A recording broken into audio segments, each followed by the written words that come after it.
gang, what's going on? Hope everybody's doing well out there today. Welcome back to a special hour-long edition of Intuitive Angling, continuation of our seminar series we're doing. We've done jerkbait, we've done jigs. Today we're going to do spinnerbaits. This is going to be the most comprehensive spinnerbait seminar that's on YouTube. I can guarantee you that. We're going to cover every aspect about spinnerbaits. We're going to cover the baits themselves, where to fish them. Bunch of juice here, guys, that it's taken me, like I said, 50 years to learn. So I think you guys are really going to like it. So anyway, before we get started here, in return for all this free info that's taken me blood, sweat, and tears for 50 years to learn, if you want to help support the channel here, I'll just list off a few things you can do. First of all, please click on the View Products tab. If you guys click on see the video at the bottom, you'll see a thing that says View Products. It's like 30 products I suggest you guys check out, and if you click on those, it's a good way to help the channel. Also, if you're interested in any tackle, boats, motors, anything like that, you guys know I'm working with Baitworks and Boatworks.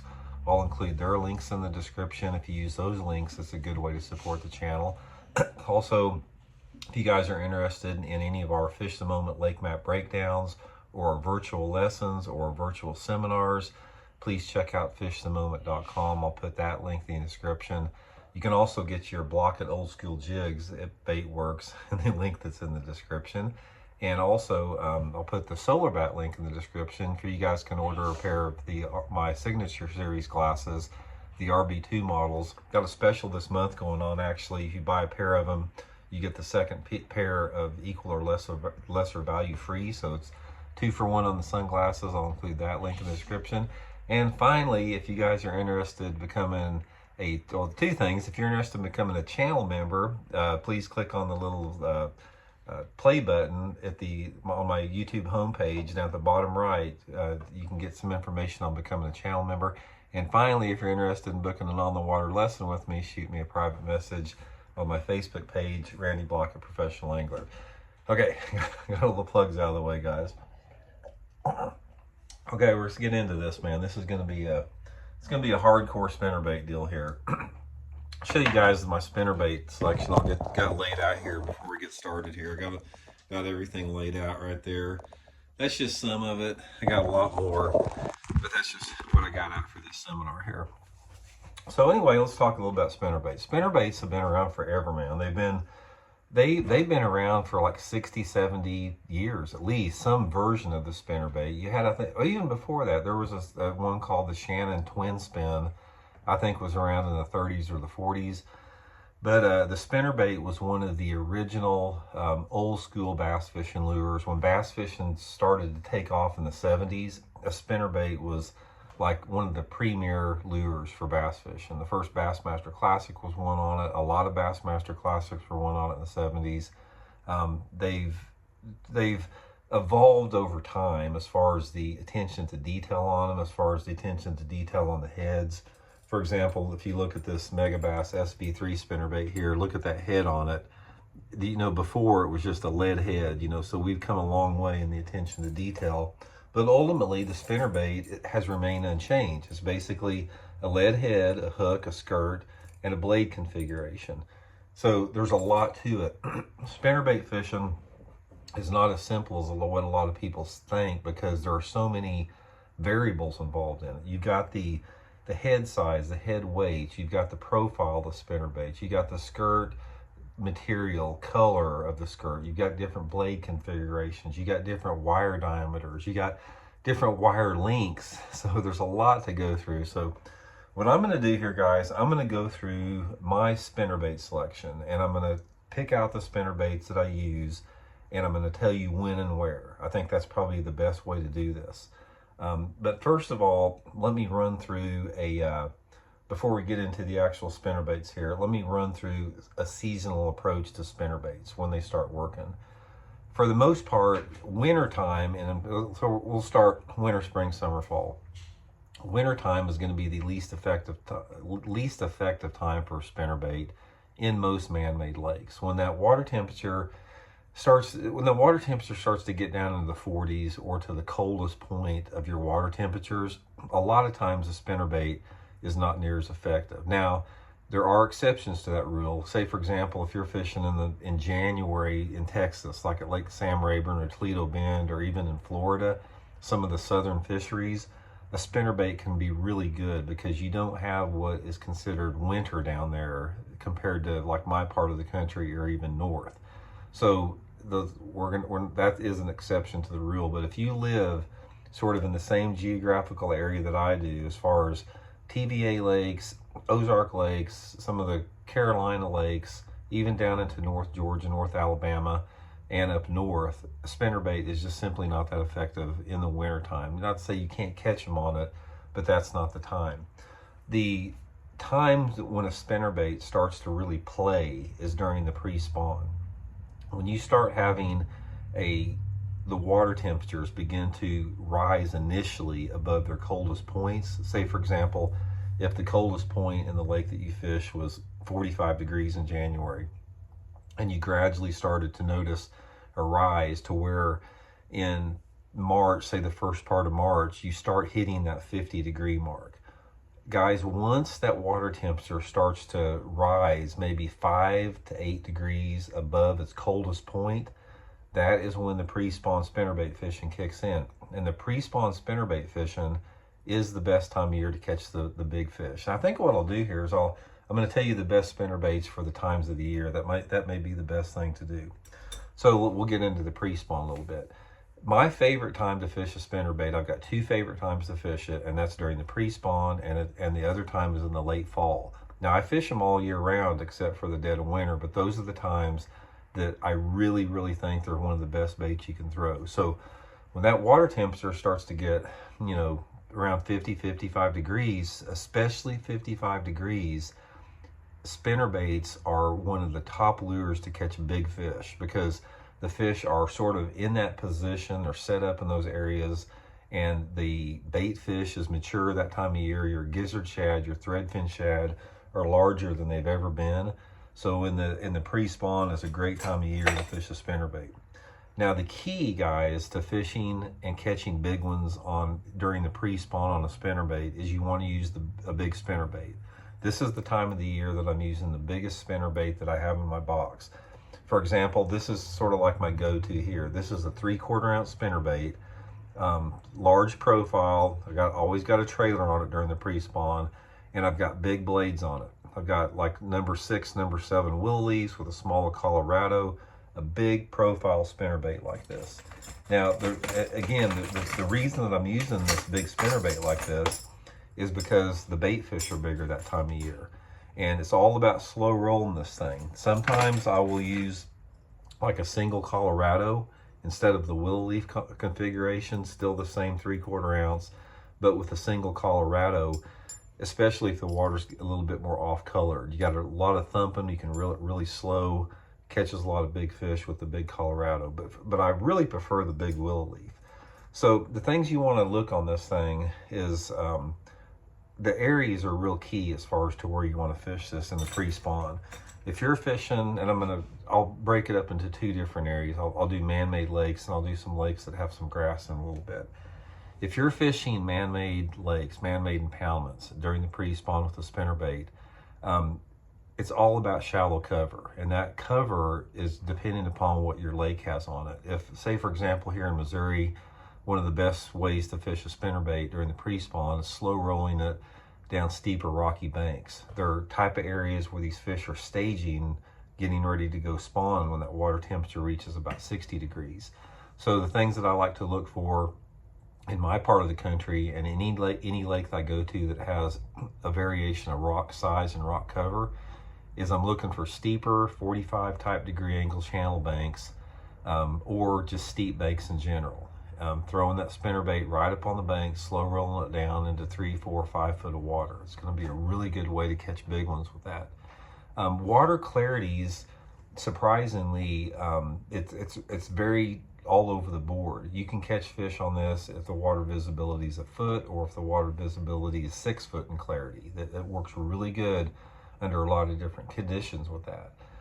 Now, the second thing, as far as what I look for, is some type of deeper wood cover. Now, when I'm talking about deeper wood cover, I'm talking about like a lay down or something, a fallen tree that's on a steep bank, during the pre-spawn, if you can find lay down logs, any type of wood, that type of stuff on those steep rocky banks, that's just money with a big spinnerbait. That's one of the best, type of areas that you can fish with it. But for the most part, I'm slow rolling that spinnerbait down just bare rocky banks. That's where I'm fishing it during the pre-spawn. Now, my second area that I really like to fish spinnerbaits in, the big spinnerbaits in the pre-spawn, are lakes that have grass. Some of the biggest bags of fish I have ever caught in my life have been on big spinnerbaits in the pre-spawn. Lakes like Sandy Cooper in South Carolina, all the TVA lakes, Gunnersville, Sam Rayburn, Texas lakes, any place that you have grass on it.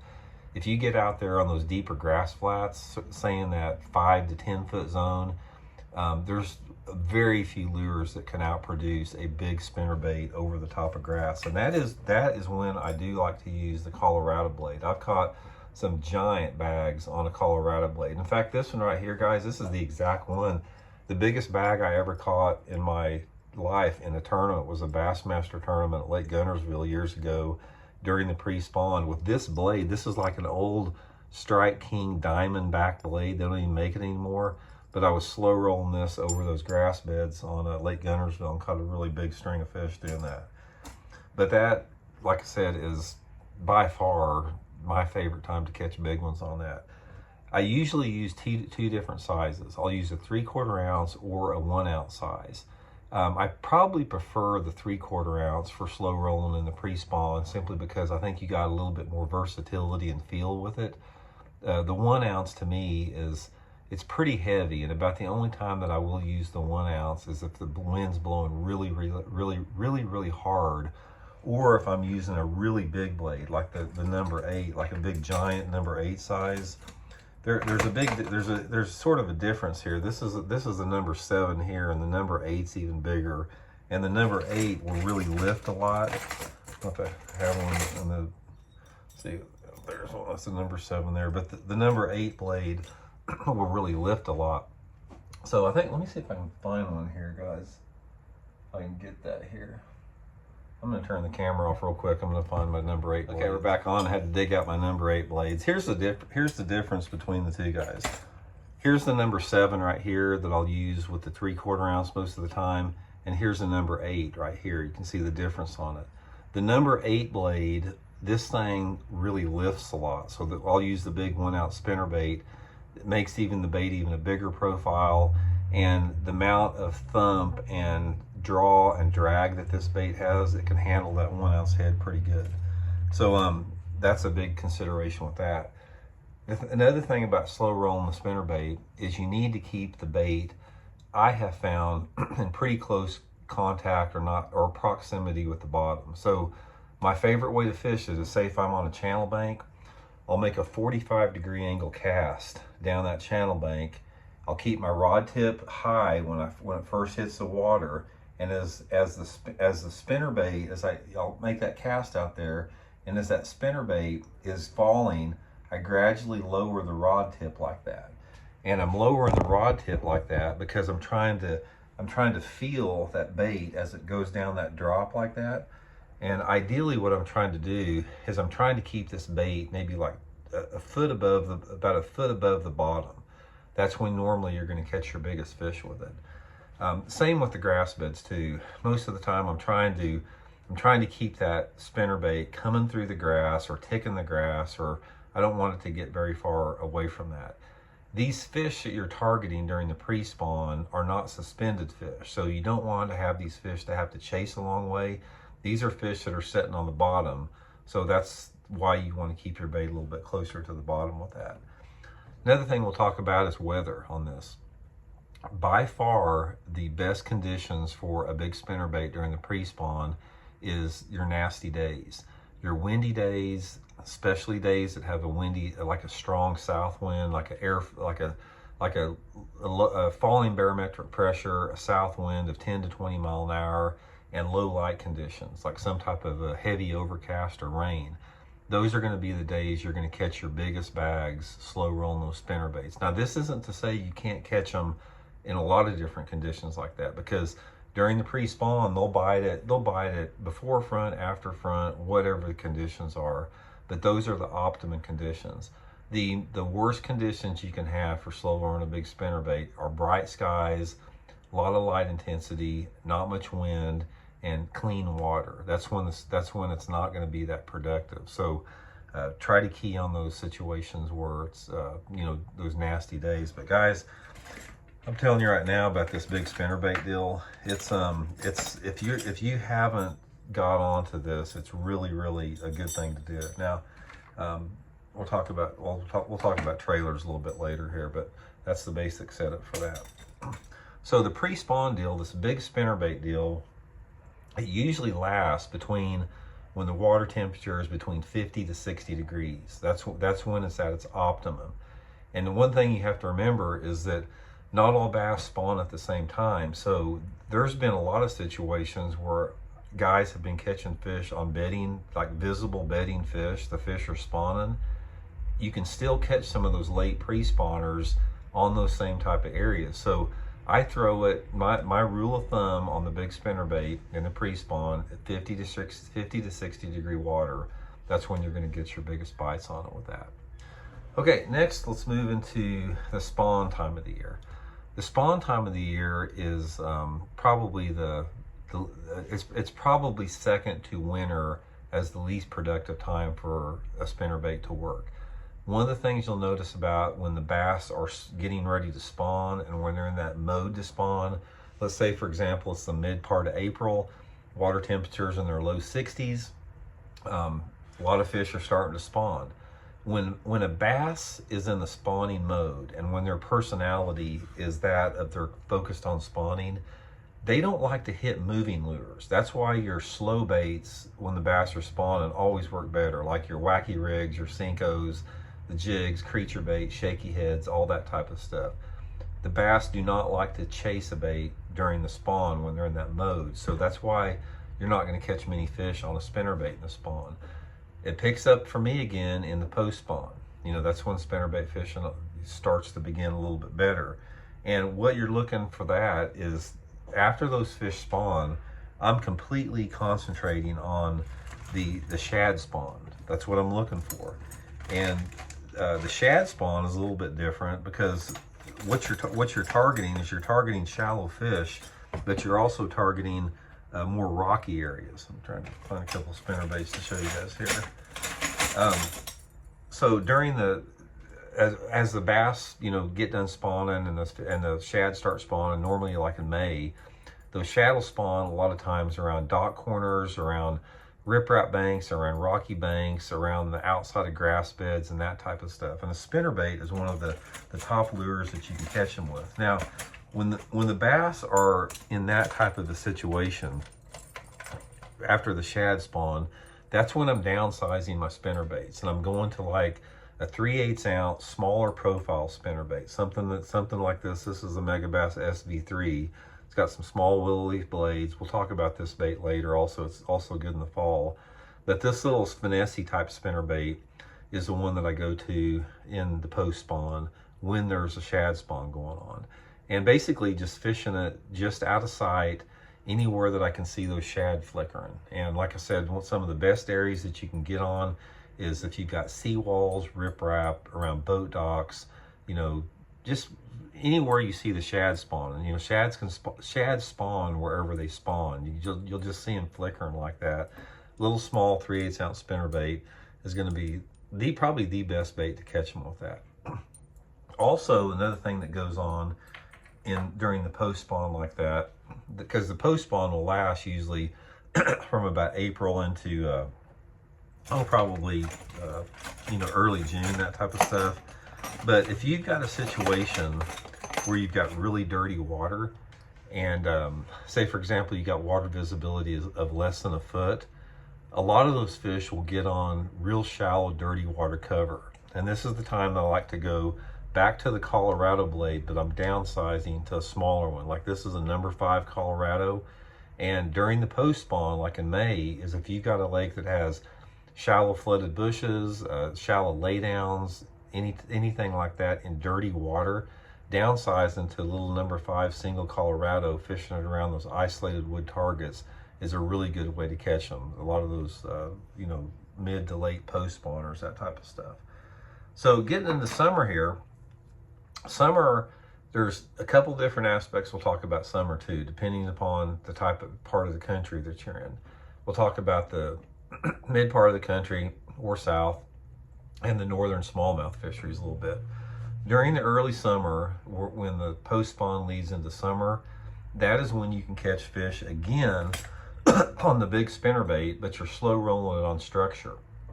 So this is when I'm going to, again, the number 7 willow leafs, 1 ounce spinnerbait, fishing it on deeper point ends, over deeper brush, over drop offs, that type of stuff. Any type of places that you're catching deeper summer bass. Structure type lures, same places you'd fish a football head jig, anything like that. Slow rolling the big spinnerbait in that deeper water is a really good way to catch them. The things I like to do a little bit different in that deeper water is I'll throw the spinnerbait out, let it hit the bottom, and I'll just pump it off the bottom like that. Let it hit the bottom and just pump it like that, maybe 2 or 3 feet off the bottom, so that spinnerbait's coming up like this and falling down. And that's how I work it on that deeper structure. Now, if you're fishing northern smallmouth fisheries, spinnerbait is one of the top lures for smallmouth up on those northern fisheries during the summer and into early fall.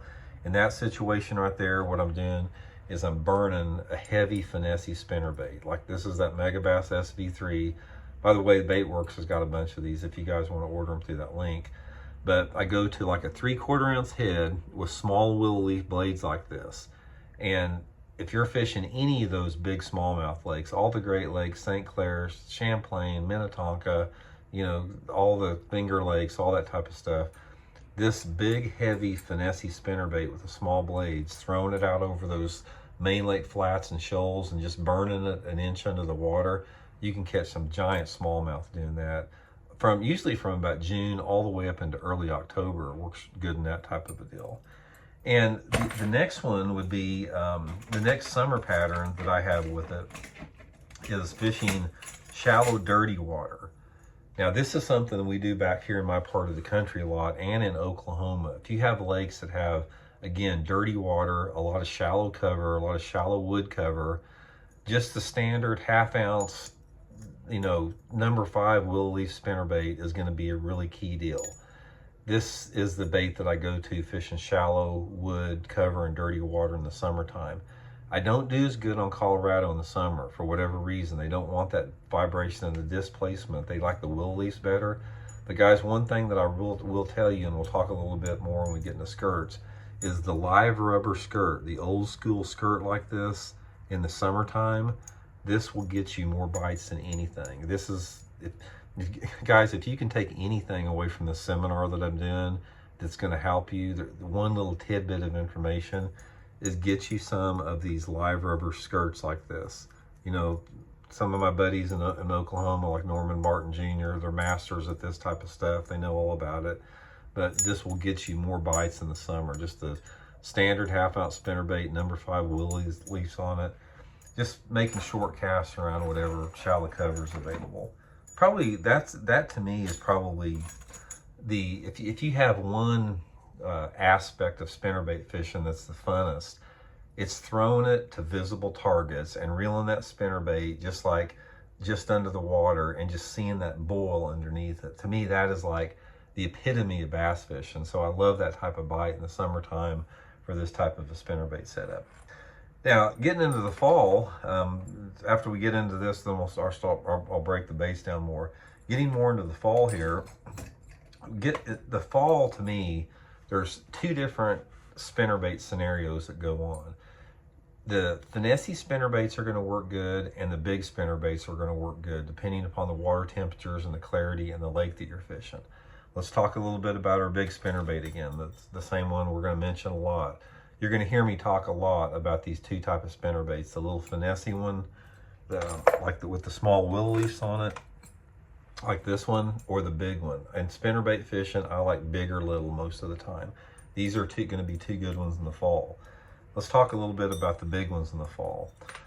The big ones in the fall time of the year, you can catch the sort of the same type of fish that you do during the pre-spawn. When you start getting into November and December and that water temperature starts dropping, like right now, it's starting to drop pretty rapidly here in Missouri, you've got a group of bigger fish that start to move shallower along with the bait fish. And one of the best ways you can do them when that water temperature starts dropping rapidly in November and December is go back to the big spinnerbait. And again, key on your rocky banks, your steeper channel banks, any isolated wood cover on those nasty days, the days that are windy, nasty, rainy, all that type of stuff. That big spinnerbait's going to catch them like that, especially towards the end of the fall, almost like where it's starting to get into winter time a little bit. Water temperature is key here. I'm looking for water temperatures in the low to mid 50s for this to work. The second technique that I use is back to the little burning the spinnerbait deal. This is probably my second favorite way to catch them aside from fishing around targets. I go back to the little finessey thing. Again, the little 3/4 ounce, half ounce Megabass SP3, small willow leaves on it. And I'm burning this thing in clear water. Any clear water lake that you have. When I'm talking about clear water, you need at least 3 foot of visibility. I've done this at Grand Lake in Oklahoma, and I've done it at Lake Lanier in Georgia, all over the country in the fall. And I'm basically running shade. I'm looking for shade all the time. Shady banks, shady steeper banks, shady points, early and late in the day, buzzing that spinnerbait, just waking it just under the surface. It's one of the greatest ways to catch them, guys. I'll tell you a little story. We fished a Bassmaster Top 150 tournament at Lake Lanier, Georgia. This tournament was the first week of December. Water temperatures were in the upper 50s, and I caught a 9-pound bass the second day of the tournament, burning this little bitty spinnerbait just under the surface. And you talk about a fight, man. It was the fish. I had about 5 foot of line out. I was burning the spinnerbait down a steep bank, and I got about 5 foot of line out, and the water just goes just like that. 9-pounder on that thing, and that was, I'll never forget that bite. It was an exciting day. So anyway, guys, that sort of encompasses the entire seasonal patterns. Now let's get into the spinnerbait specifically. And what I want to do here is I'm gonna go through each spinnerbait and sort of tell you a little bit more applications about it. I'm gonna tie some spinnerbait skirts up. I'm gonna show you guys how to trim them. And then I'm going to show you guys how to set up some trailers on it, talk about, the rod and reel setups. I'm going to take a little break here and get a drink first. Okay, guys, we're back here. Now, what I'm going to start out doing here in this segment is I'm going to talk a little bit about spinnerbait trailers. And then we're going to get into, I'm going to show you guys a little bit more about skirts, how to tie them, how I like to set them up. I basically only use 4 type of trailers on a spinnerbait. And I go without trailers sometime. Most of the time, if I don't use a trailer, that's because I'm working the bait fast. If I'm burning a spinnerbait, I don't like to use a trailer. But if I'm fishing the spinnerbait at a medium to slow rate, I do like to use a trailer. So the first trailer we'll talk about is the ringworm here. This is just a Lucky Strike ringworm bite. It's just a curly-tailed ringed bait like this. Now, for some reason, this particular thing, I like to use it in a little bit off-colored water if the water's a little bit colder. I don't know, a lot of this stuff, there's no rhyme or reason. It's just stuff that I've picked up over 50 years of fishing spinnerbait. So the ringworm is something I like during the pre-spawn sometimes, like I said, dirty water, a little bit colder water. And I use a wide range of colors, usually some type of a chartreuse, a bluegill, or a pearl. Works really good, just matching the spinnerbait skirt. The next one I use is probably one I use as much as anything, and that's just the split tail trailer. This is probably the most popular type of spinnerbait trailer. This is a good all-around trailer in a lot of different conditions. If you're fishing it around shallow cover and you want just a little bit different look with it, the split tail trailer, it's a really good trailer. It's not obtrusive. It doesn't affect the bait any. It doesn't really do anything but add a little extra strike appeal. These two things, like I said, you can, it's basically just a matter of preference. They're both going to work under a wide range of situations there. Now the next one I use, and this is sort of the one that I use when I'm after big fish or if I've got big spinnerbaits on. It's this Zoom Z swim or like a Kitech on it, some type of a paddle tail swim bait. Now the difference in this is it's quite a bit of different actually. You got a lot more vibration occurring from the tail there, because these other ones don't have any vibration. So you're gonna have a lot of vibration from this tail. The tail is also gonna create drag. So it's gonna make the spinnerbait slow down a little bit. It's gonna make it fall slower. You got a lot bigger, you got more mass here on it. It's gonna create a bigger bait profile. So it's not only going to create a bigger bait profile, but it's going to add more buoyancy to your bait. So this is going to allow you to fish this bait even slower than you would without a trailer. This is the one that I use a lot on the really big spinner baits during the pre-spawn if I'm wanting a big bite, or I'll use this sometimes over deeper grass beds. But I don't like the way the bait feels with this thing on it, but there's times that those big fish really like that. And the other one I use, the last one, is the old school curly tail trailer, just the curly tail plastic worm like this. Now these aren't easy to find. I mean, just get you a curly tail grub or curly tail plastic worm. This is my trailer that I use around shallow dirty cover, and you can see this is my shallow dirty spinnerbait. I've got a little number 5 Colorado on it. I've got the living rubber skirt on it, and the old school spinnerbait. This is the type of spinnerbait that all the dudes fished back in the 70s, and it's also a super popular spinnerbait like for Oklahoma anglers still, but this is a good shallow water cover. So again, to reiterate, these would be the 4 trailers that I use right here, the 4 different type of spinnerbait trailers on that. So the spinnerbait trailers, a lot of it is just, it's really abstract, because I know a lot of like really good spinnerbait anglers like Jimmy Houston, they don't ever use a trailer. Yet I know some other really good spinnerbait fishermen like Rick Clunn uses a trailer a bunch on there. You know, Rick uses the ringworm quite a bit on his spinnerbaits. So a lot of it will help you give the bait a different look. It gives it a different size profile.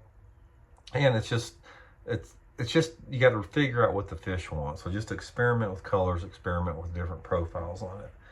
So next, let's get into, I want to talk a little bit about the silicone skirt versus the rubber skirt. And then I'm going to tie a spinnerbait skirt up for you guys and show you the difference. Now let's get into this a little bit more. The advantage of the living rubber skirt here is the fact that it breathes in the water more. It just simply has a different profile. It has a glow to it, simply because this is not silicone, it's rubber.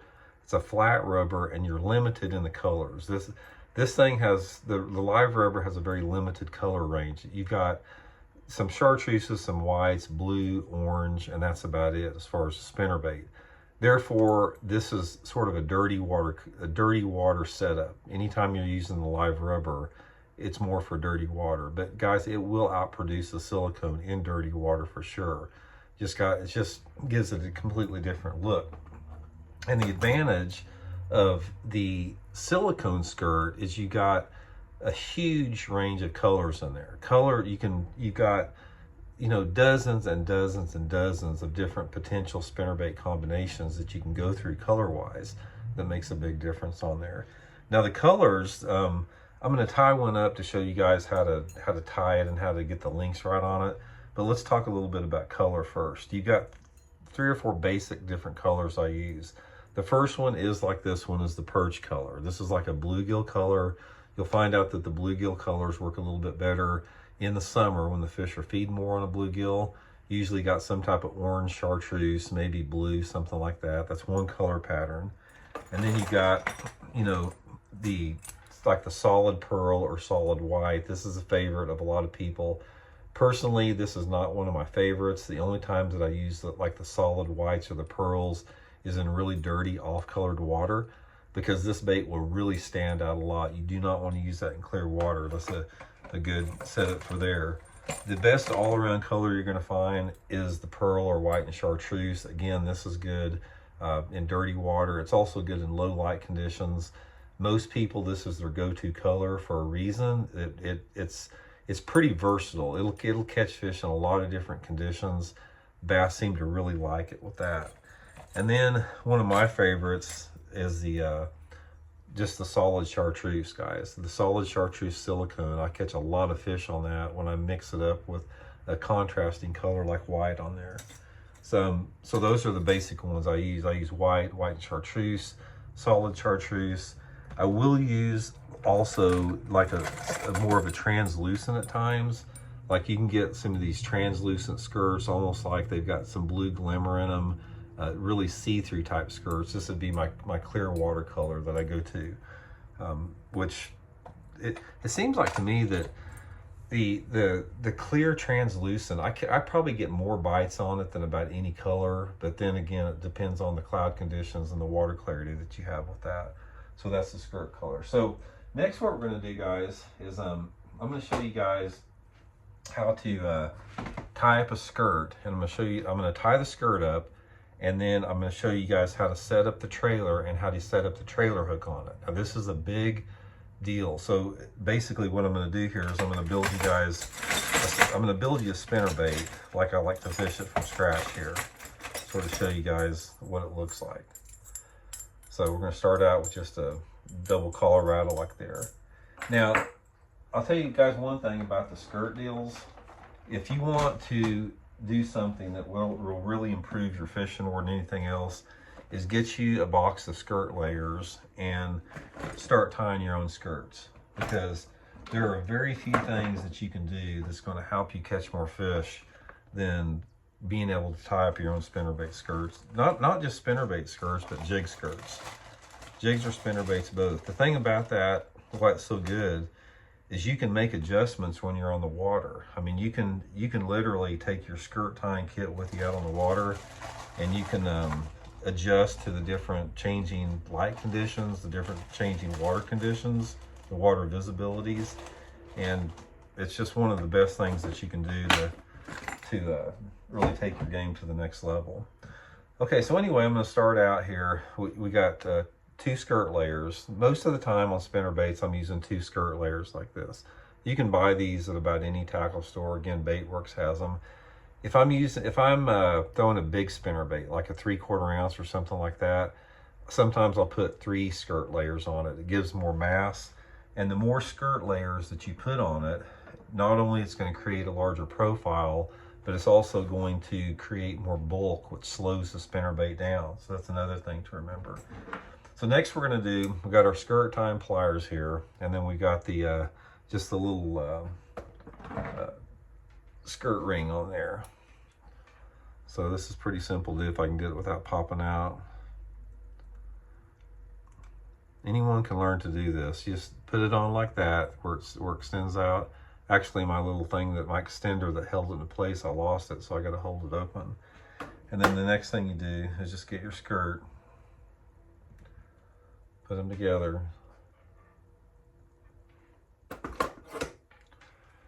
Get your skirt pliers, open it up, and you just insert it right through there. I usually like to bite it and pull it through. Here's one of the tricks, guys. When you're pulling through your skirt, only come through about that much, and I'll show you guys why. So you don't ever want to pull your rubber there like to the mid part of it there. I'll show you why. So you got about this much here. The next thing you do, get your scissors and cut off the ends here. Sort of go slow because so it'll separate.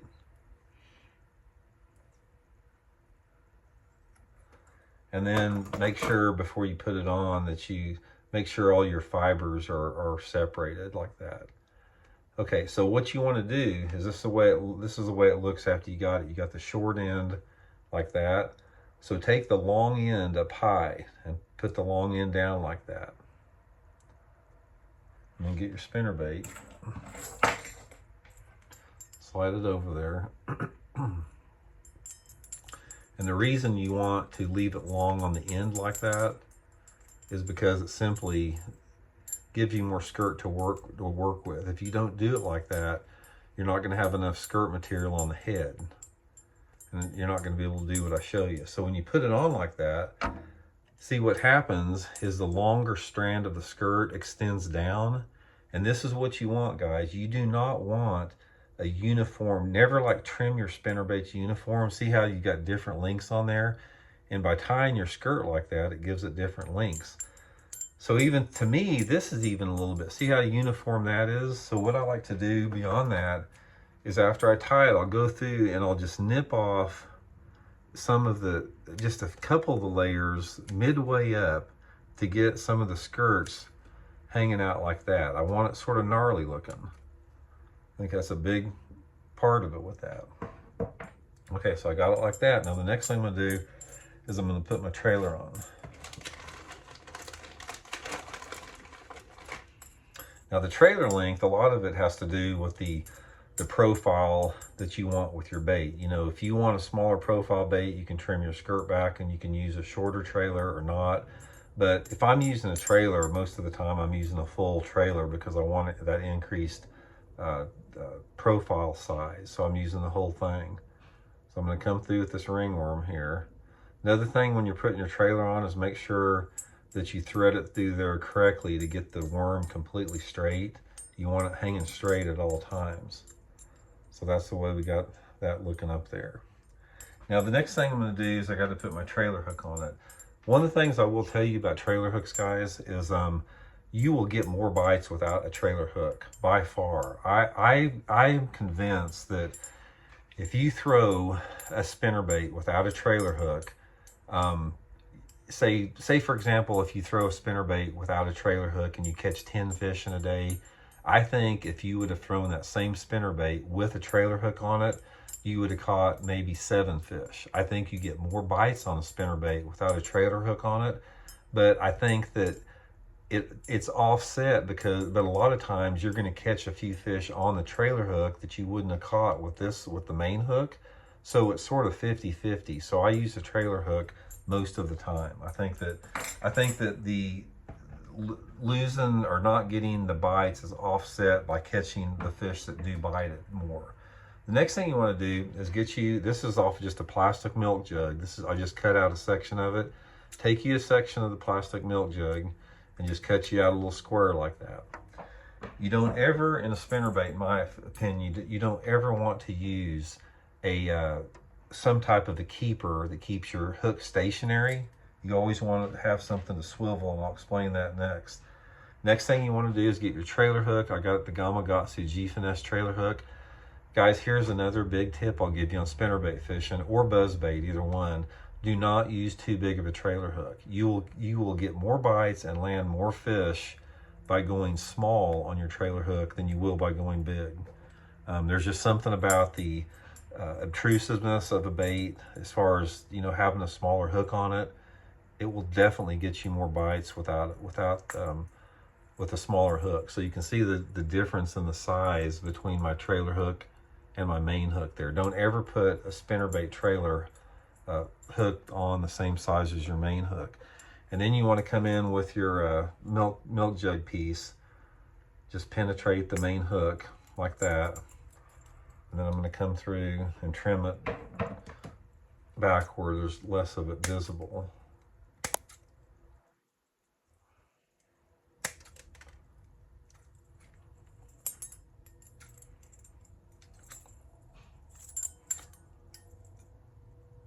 Sort of awkward to do, trying to hold it up for the camera. It's got a weird angle.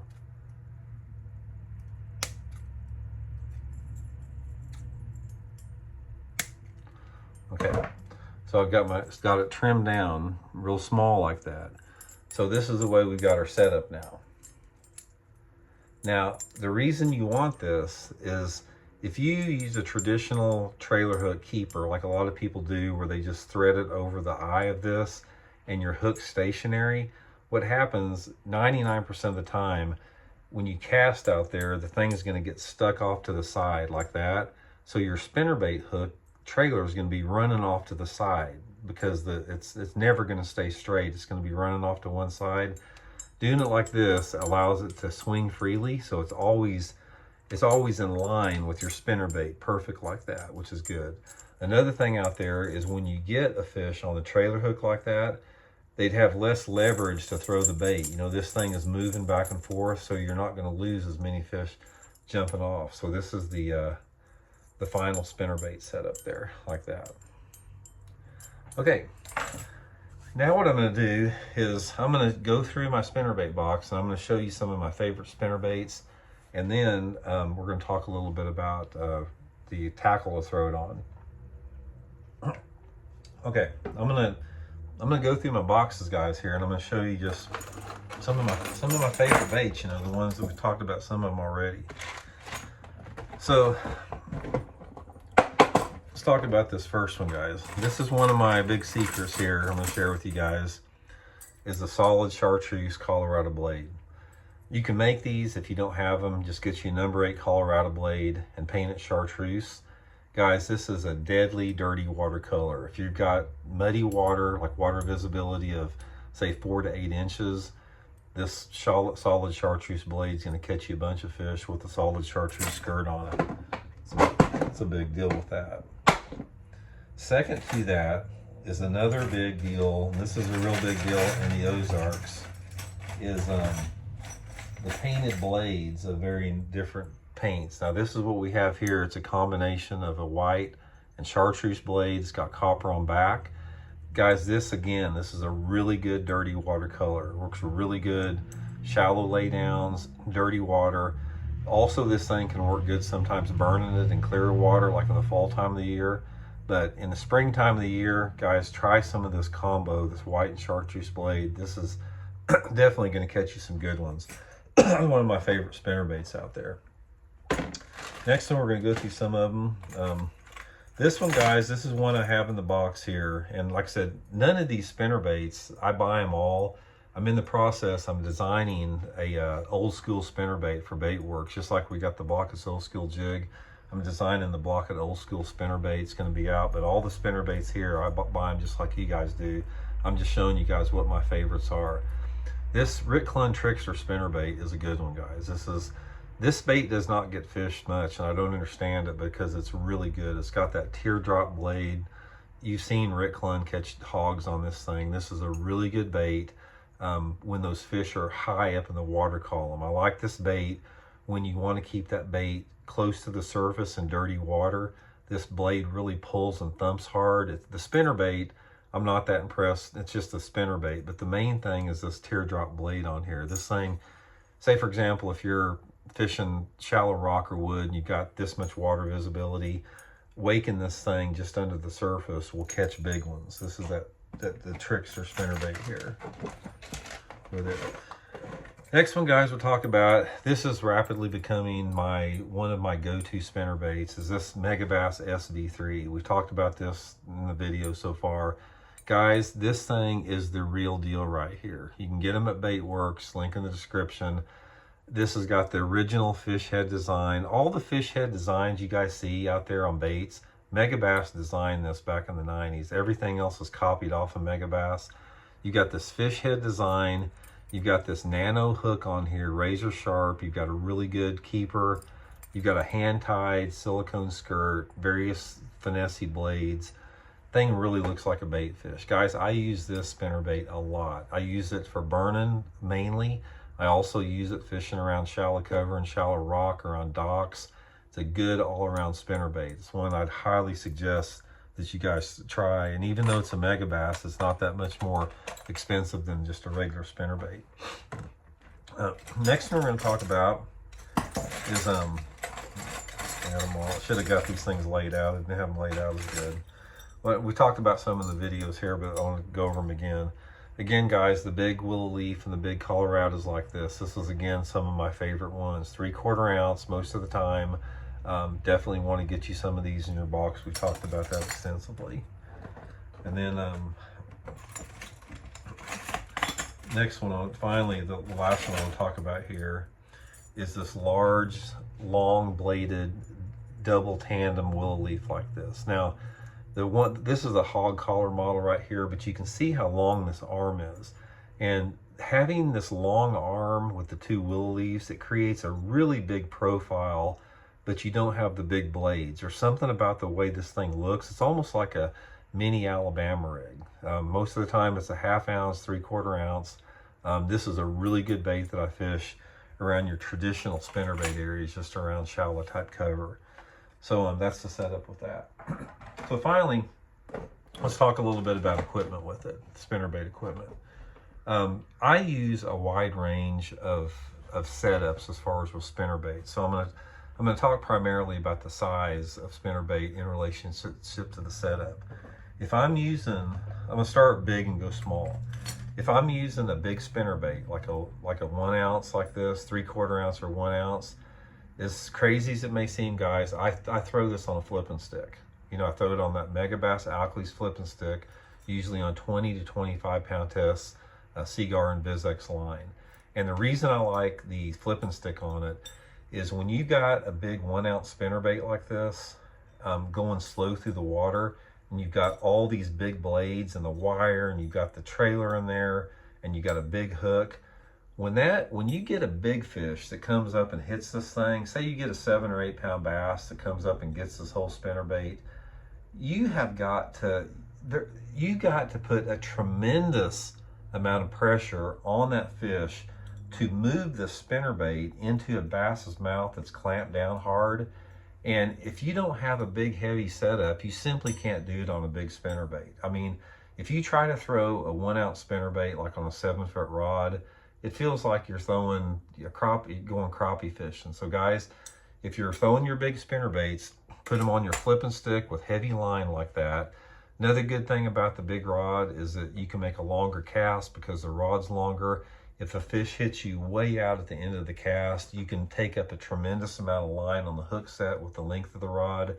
If you're around shallow cover, you can make underhanded pitches or flips with it, like to get it into tight places. And you can just manhandle the fish better. It's like when I get a big fish on a big spinnerbait with that big hook in there, I crank on them hard. I mean, they're not going to break my line. I crank on them and keep them getting to the boat as quick as I can and lip them or net them. So you don't have to finesse around with them at all. Now, as my spinnerbait size and head weight goes down, so does my rod action a little bit. Most of the time, if I'm fishing a spinnerbait that's like anywhere between 3/8 of an ounce to 1/2 ounce, something like that, I'm using a 7-foot medium heavy bait casting rod. I use that Megabass Perfect Pitch most of the time.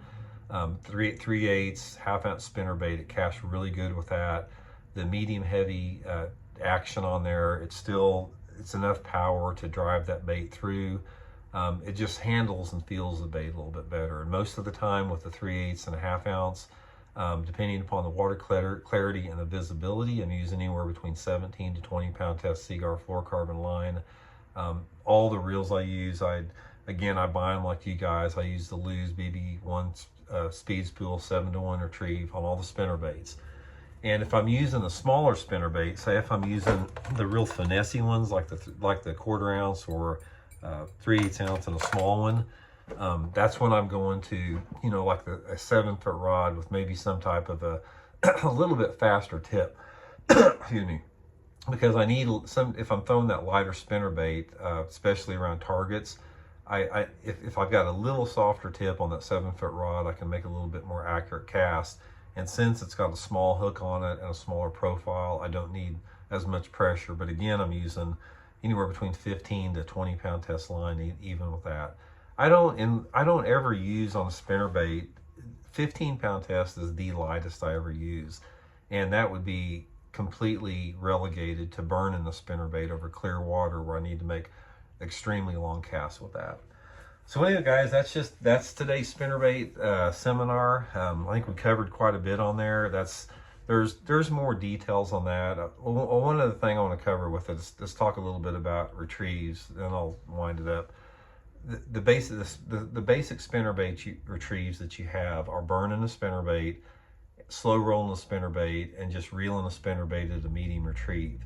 The thing though that you need to remember about spinnerbait fishing, it doesn't matter what retrieve you use, always use a stop and go retrieve, because most of your bites are going to come when you hesitate that bait. So throw it out there, reel it in, and just like stop your handle immediately or pop your rod like that. When I'm throwing a spinnerbait, it's like a swim jig. I'll throw it out there, I'll reel it, and I'm popping it, stopping it a little bit. I'm trying to get that spinnerbait darting.